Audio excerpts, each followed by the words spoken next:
Have you ever felt like you're doing all the right things, lifting those weights, but those bingo wings just won't budge? You're definitely not alone in feeling that way. It's like arm fat has a mind of its own, doesn't it? It does seem that way sometimes, and there can be a few different things at play. Okay, so it's not just me then. There are real reasons why arm fat can be so stubborn. Absolutely. Hmm. Genetics can play a huge role. Some of us are just predisposed to storing fat in certain areas more than others.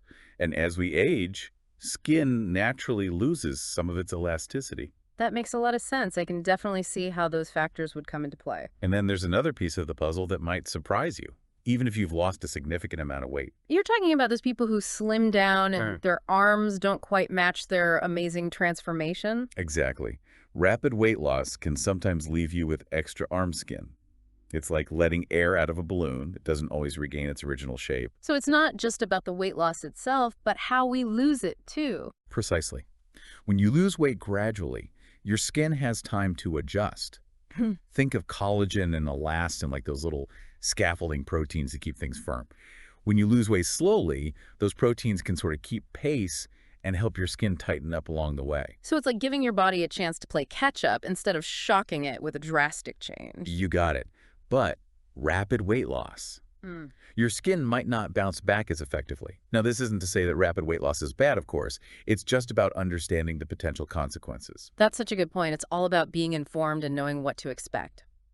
So let's talk solutions. What can we actually do about arm fat? Is it even possible to target it specifically? Well, diet and exercise are always the foundation. That's a given. Mm-hmm. But we have a lot more options these days that go beyond just hitting the gym. We can step into the world of non-surgical treatments. Now you've piqued my interest. Non-surgical, you say? Tell me more. Okay, so one you've probably heard of is CoolSculpting. It's a procedure that uses controlled cooling to target and freeze fat cells. CoolSculpting, yeah. It's kind of like using ice packs after a workout, right? Well, not quite like that, but you're on the right track. It leverages cold temperatures for sure.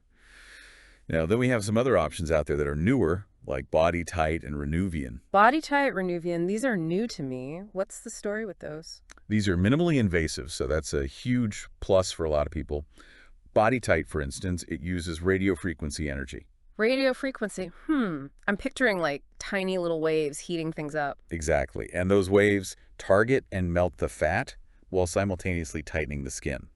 It's like a 2-for-1 deal. So you're addressing the fat and the potential looseness in one go. Yes, exactly. Then there's Renuvian. This one uses cold helium plasma.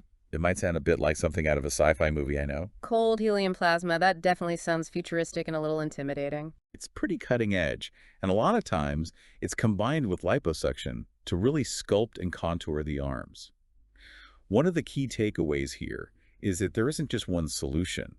It's really about finding what works best for your body and your goals. It's like a personalized approach to arm fat reduction that makes a lot of sense. Yes, it's not one size fits all at all. So those are some fantastic non-surgical options, but what if someone's considering surgery?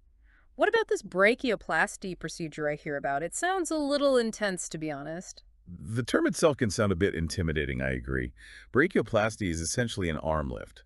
It's a procedure to remove excess skin and fat to give the arms a more toned look. So it's really about reshaping the arm, not just removing fat. You got it. It's about creating a more contoured and defined appearance. That makes sense, but I imagine it's not as simple as just saying, I want brachioplasty. You're right. It's definitely not a one-size-fits-all kind of procedure. There are different techniques and approaches, and the best approach really depends on the individual. So what kinds of factors come into play there? Well, how much excess skin there is, how much fat we're talking about removing, these all influence the surgical plan.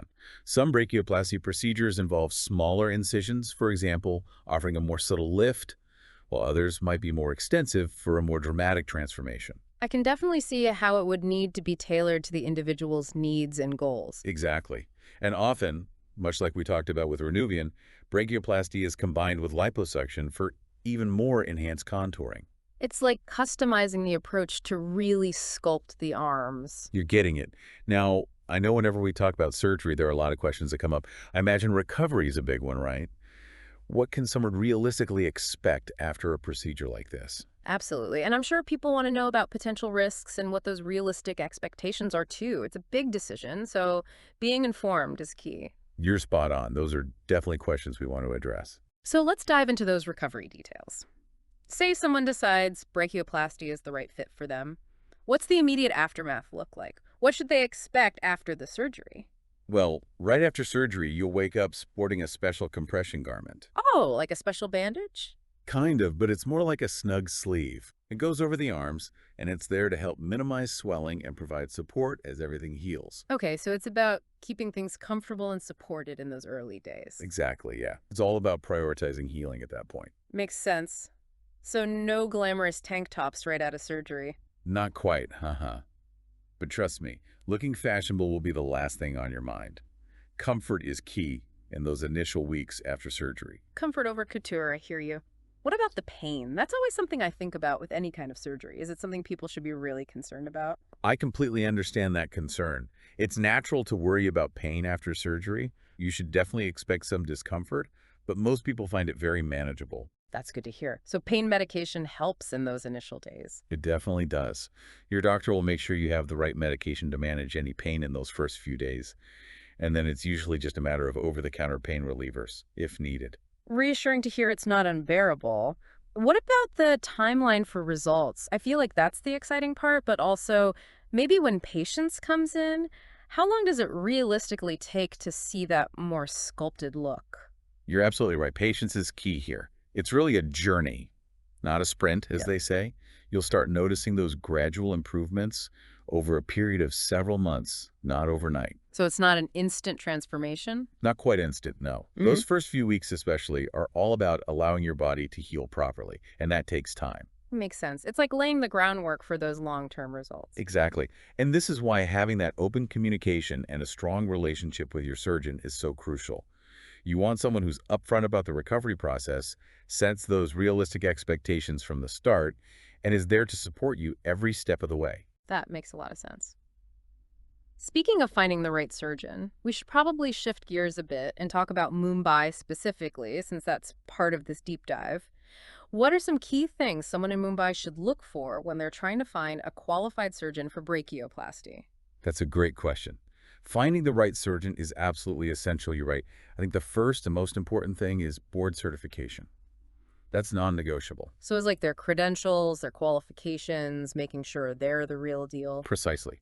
In Mumbai, you specifically want to look for a surgeon who's certified by the National Board of Examinations, or NBE. NBE, okay. What is it about that certification that makes it so important? It's the gold standard for surgical certification in India. It tells you that the surgeon has gone through rigorous training and meets the highest standards of competency in their field. It's like that extra layer of reassurance that you're in good hands. Exactly. Now, beyond board certification, you also want to consider the surgeon's experience, particularly their experience with brachioplasty specifically. So not just any plastic surgeon, you're saying? Right. You want someone who's done a significant number of these procedures, someone who really specializes in arm lifts. Okay, so experience matters, especially with a procedure as specific as brachioplasty. What about seeing examples of their work? Is that something people should ask for? Absolutely. Don't be afraid to ask to see before and after photos of previous patients. So you can get an idea of their style. Exactly. It's like getting a glimpse into their aesthetic and their approach.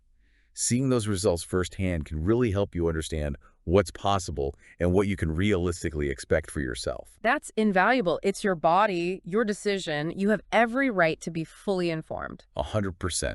Ask those questions, trust your gut feeling, and most importantly, make sure you feel comfortable and confident with the surgeon you choose. I think that's such an important message. So we've talked about the procedure, the recovery, finding the right surgeon, but what about maintaining those results? Once you've gone through all of that, what can people do to keep those amazing results long term? Is it an uphill battle?